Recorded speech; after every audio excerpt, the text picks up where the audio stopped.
when I checked in on her a week later, she was making 16 ounces. 16 ounces. She went from 10 ounces to 16 ounces. And she's not the only mom with this story.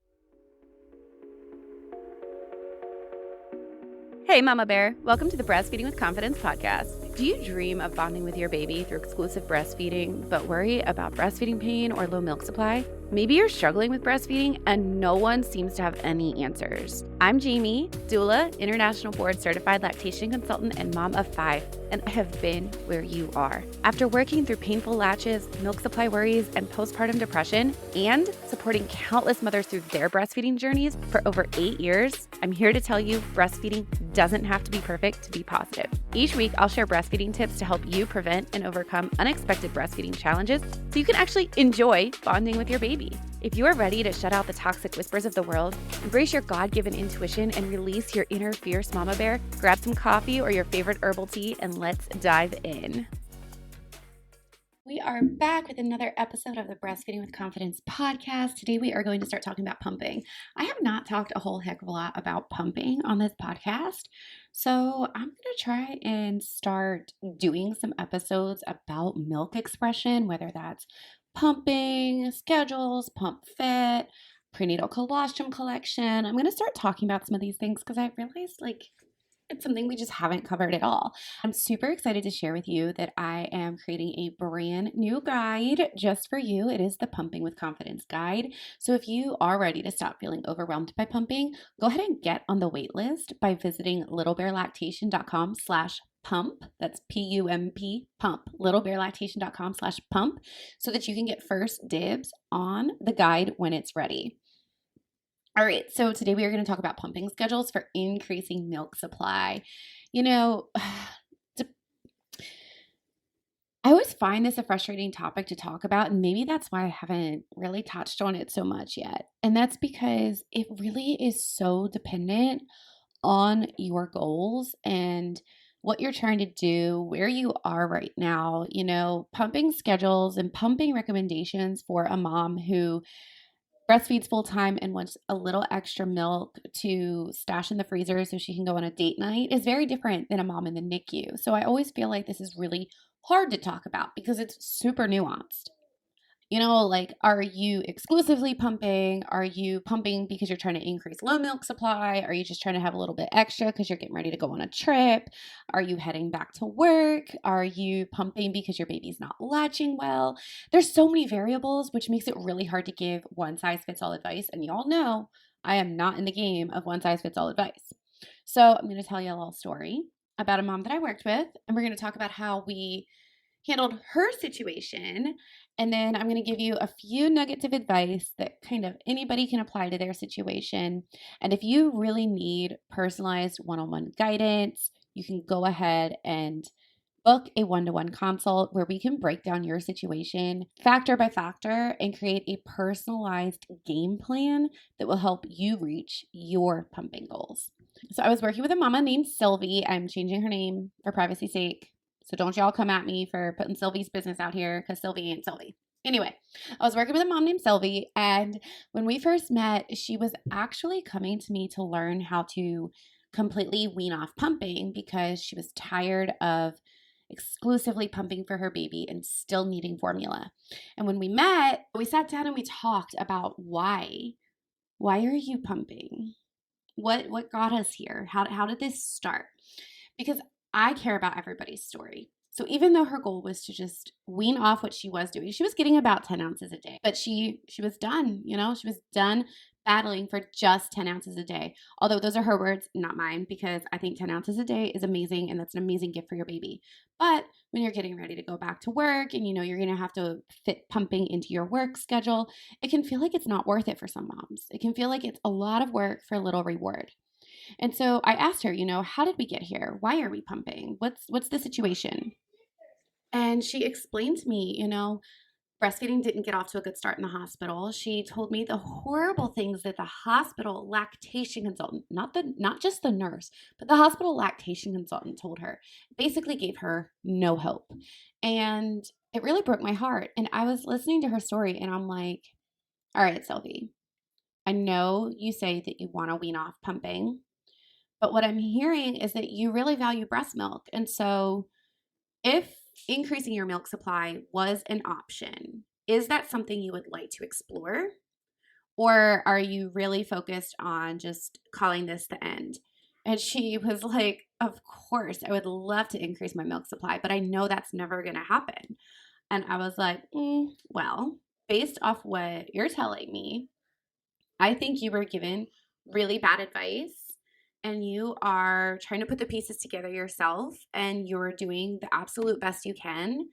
But if you still want to breastfeed and you still want to give your baby breast milk, you might not be feeding her 100% breast milk, but we can increase your breast milk supply and we could possibly even get your baby back to the breast a little more frequently. And she was like, okay, I'm listening. And, I'm like, I need to know that this is what you want, though. I don't want you to think I'm trying to pressure you or coerce you. I just want you to make a fully informed decision to quit breastfeeding and to quit pumping because I hear how important this is to you. And she's like, no, it's really important to me. And you're the first person to tell me that there's something I can do about this. So if there's something I can do, I want to give it a shot. What are we looking at here, right? And so I was like, okay. So the first thing we did was check her pump fit. And surprise, surprise, she was using the wrong sizes. She was using what the hospital told her, and the hospital doesn't usually size properly. So that's one reason why she wasn't getting enough milk.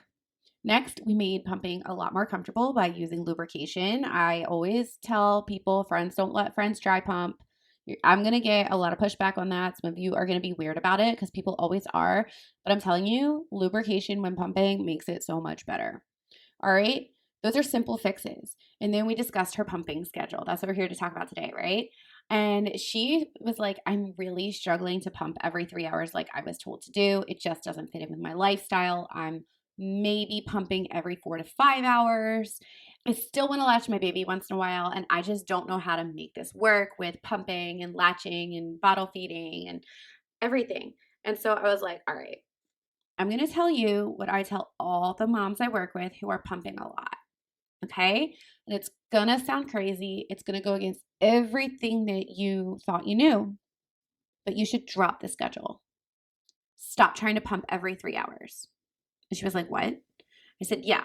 So what happens is if you are on a strict every 3 hour schedule and something gets messed up in your day and now you're like an hour and a half behind schedule, a lot of times what moms do is they're like, crap, I missed it. I'm in the middle of this now. I could pump now, but then I won't have enough milk. And this is their thought process. This is not what I'm saying.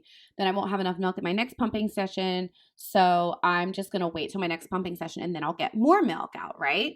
Well, what actually happens is that extended time between pumping sessions tells your body to make less milk. All right. So that's kind of what was happening to her.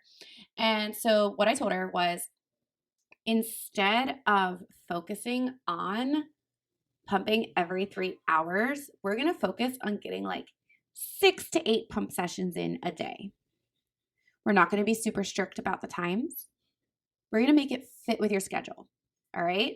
And so if that means we get a 30-minute session here and a 15-minute session there, just make it happen.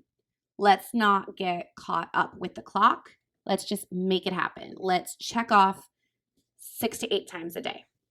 The only rule that I have for these 6 to 8 times a day, Sylvie, the only rule that I have is that one of them has to be right before you go to bed. So she was going to bed about 10:30, so that works perfect. I was like, perfect. Go to bed about 10:30 and then wake up at about 3 and pump again. You have to do an early morning pump session. If you do an early morning pump session, you're taking advantage of high prolactin levels and you're raising your prolactin baseline and you're going to get more milk in that pump session most of the time. So that was the key. That was the one rule we had. And so she started following this rule for the next week. And she was like, we're actually getting ready to go on a road trip this weekend. So this sounds like really doable because now I don't feel so hyper focused on making sure I am able to pump while we're traveling and it fits in with our schedule. Like I can just make it work when it works. It's like, yes, exactly. We looked at her pump fit and everything. And another challenge that we had was the pump she was using. The only pump she had was a wearable pump. And wearable pumps can be good and bad. And I will do a whole other episode on this. I do cover this in the guide as well. But for her situation, I did not think the wearable pump was the best option, at least not for her main pump, right? And so I recommended looking into some different pump options. She wanted something that was super portable, so she ended up getting the baby Buddha pump, and it was super strong. Like the suction was insane. I've had a few clients use that, and all of them have reported increased milk output, and they talk about how insane the suction is, but they also say it doesn't hurt them, it doesn't bother them. So I'm like, I've never used that pump. I don't have an opinion one way or another, but I know that's what my clients have shared with me. And so she used this baby Buddha pump with a properly fitting flange and just fitting in the pump sessions when she could versus focusing on a strict schedule. And when I checked in on her a week later, she was making 16 ounces. 16 ounces.